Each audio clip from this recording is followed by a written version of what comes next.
Oi, então vamos começar mais uma aula de História e o tema da aula de hoje é sobre o final da República Romana. No ano de 77 a.C., o Senado enviou um dos antigos tenentes de Sula, Cneo Pompeu Magno, para acabar com uma revolta na Espanha. Por volta de 71 a.C., Pompeu retornou para Roma após ter completado sua missão.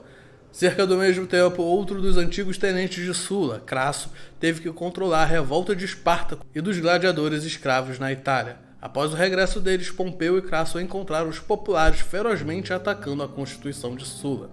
Eles tentaram forjar um acordo com os populares. Na condição de desmantelarem os componentes mais abomináveis da Constituição, ambos foram eleitos cônsules em 70 a.C. O movimento se uniu sob um aristocrata chamado Lúcio Sérgio Catilina. O movimento estava baseado na cidade de Fésulas, que foi um viveiro natural da agitação agrária. Os descontentes do campo estavam para avançar sobre Roma e serem auxiliados por um levante dentro da cidade. Após assassinar os cônsules e muitos dos senadores, Catilina seria livre para aprovar suas reformas. A conspiração foi colocada em movimento em 63. O cônsul do ano, Cícero, interceptou mensagens que Catilina havia enviado numa tentativa de recrutar mais membros.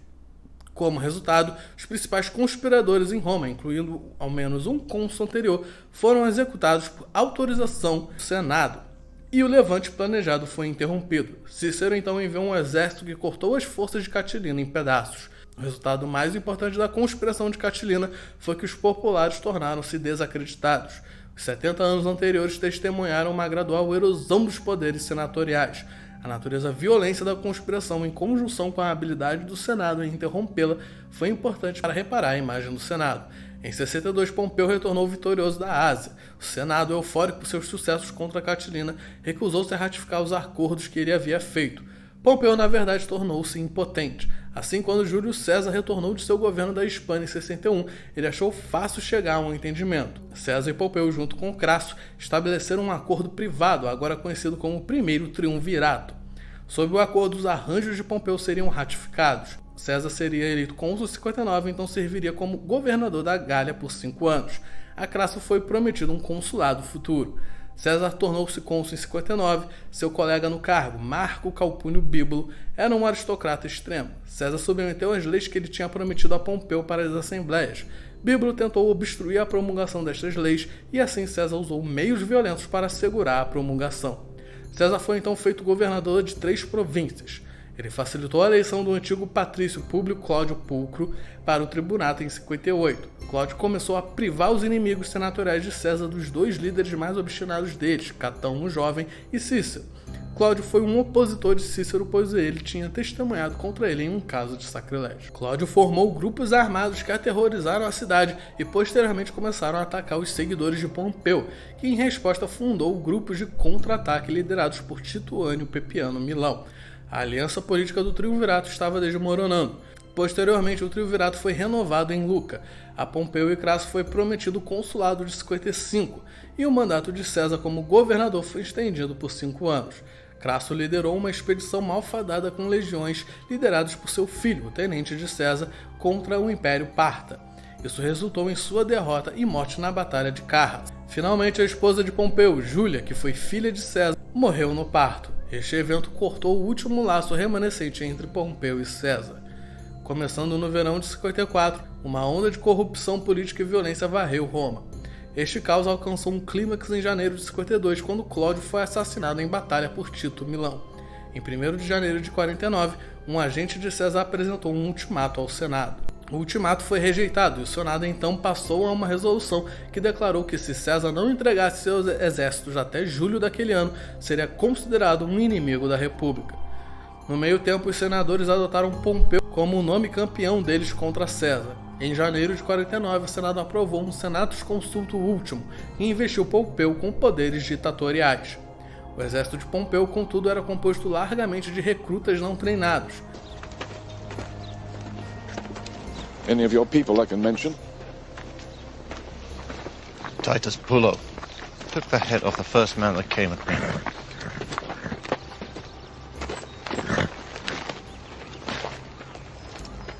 Soldiers, Pompey and the Senate have formally declared that Gaius Julius Caesar is an enemy of Rome. They have declared that I am a criminal.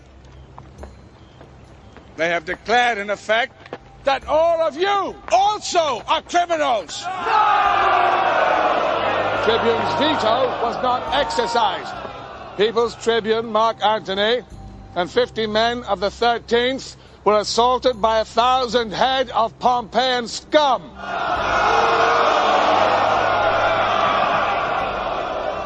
A tribune of the plebs assaulted on the steps of the Senate House. Can you imagine a more terrible sacrilege? Our beloved republic is in the hands of madmen. This is a dark day, and I stand at a fork in the road. I can abide the law and surrender my arms to the Senate and watch the republic fall to tyranny and chaos. Or I can go home with my sword in my hand and run those maniacs to the Tarpeian Rock!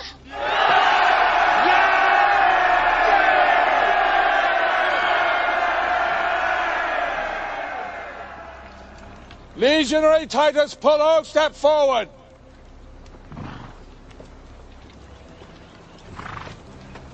Titus Pullo.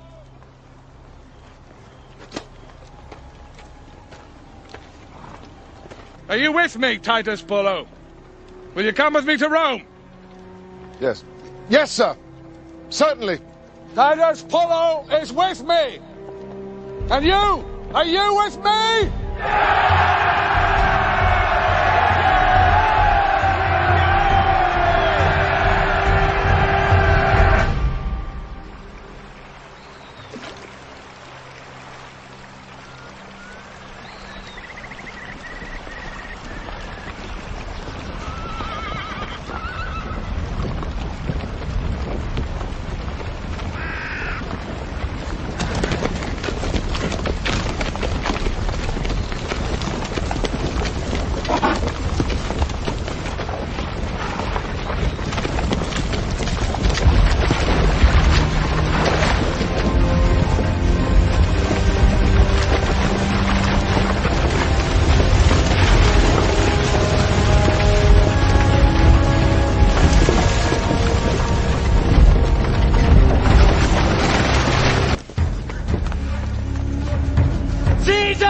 is in Italy! What can this be? Caesar is in Italy! Em 10 de janeiro, César cruzou o rio Rubicão com o seu exército veterano, em violação das leis romanas, e marchou em direção à cidade. O rápido avanço de César forçou Pompeu a fugir para a Grécia. César entrou na cidade sem oposição. Pompeu fugiu com os senadores e César ocupou Roma. Fez com que o povo legitimasse e começou a sua conquista. Venceu os exércitos de Pompeu e do Senado e assumiu a tarefa de reorganizar o Estado, tornando-se ditador vitalício. Júlio César então lançou as bases de um regime absoluto, consolidando o poder dos grandes generais, os imperatores. Aristocratas buscando a proeminência eram um grande peso para a Constituição republicana. Júlio César não foi o primeiro a desejar, por meio das magistraturas, de seu talento e intrigas, ter um poder maior do que o de outros aristocratas, mas ao atravessar o Rubicão em defesa de sua posição, tornou-se o último deles. Toda a política é uma luta pelo poder, e o tipo extremado do poder é a violência. O assassinato de César não pôs fim à guerra civil em Roma. O assassinato foi liderado por Caio Cássio e Marco Bruto. Muitos dos conspiradores foram senadores, que tinham uma variedade de motivações econômicas, políticas e pessoais para realizar esse assassinato. Muitos estavam receosos que César logo ressuscitaria a monarquia e declararia a si próprio rei. Outros temiam perda de propriedade e prestígio com César realizando reformas agrárias em favor das classes sem terra. Virtualmente todos os conspiradores deixaram a cidade após a morte de César com receio de retaliação. Take your hand off me.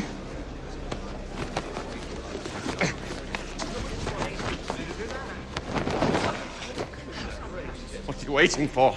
Now! Now! Now!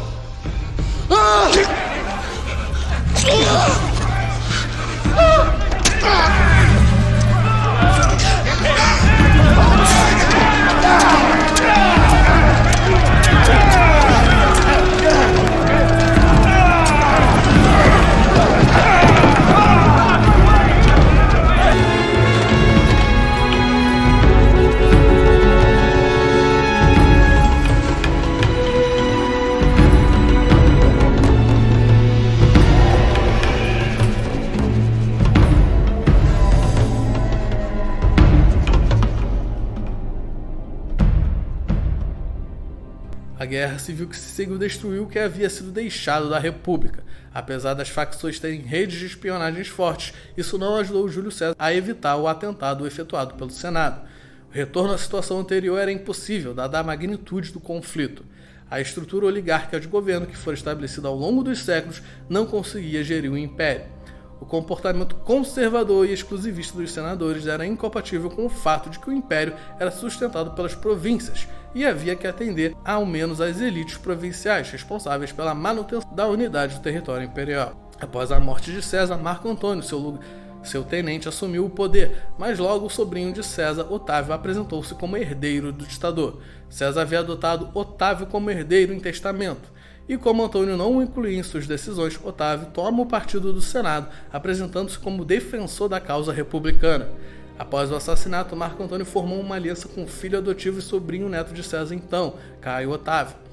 Junto com Marco Lépido, formaram uma aliança conhecida como Segundo Triunvirato. Mantiveram poderes quase idênticos aos que César havia mantido sob sua constituição. Como tal, o Senado e as Assembleias permaneceram impotentes, mesmo após César ter sido assassinado. Os conspiradores foram então derrotados na Batalha de Filipos em 42. Posteriormente, contudo, Antônio e Otaviano lutaram um contra o outro numa última batalha. Antônio foi derrotado na Batalha de Ácio em 31 e cometeu suicídio com seu amor, Cleópatra. Em 29, Otaviano retornou para Roma como um mestre incontestado do Império e depois aceitou o título de Augusto. Otávio, após vencer Antônio, tornou-se o verdadeiro senhor de Roma e do Império, logo reconhecido pelo Senado como Princeps. Recebeu ainda o nome de Augusto, um título derivado do verbo latino augere, que faz crescer. O regime instaurado por Augusto passou a ser conhecido como Principado, pois o governante era o Princeps, um imperador vitorioso.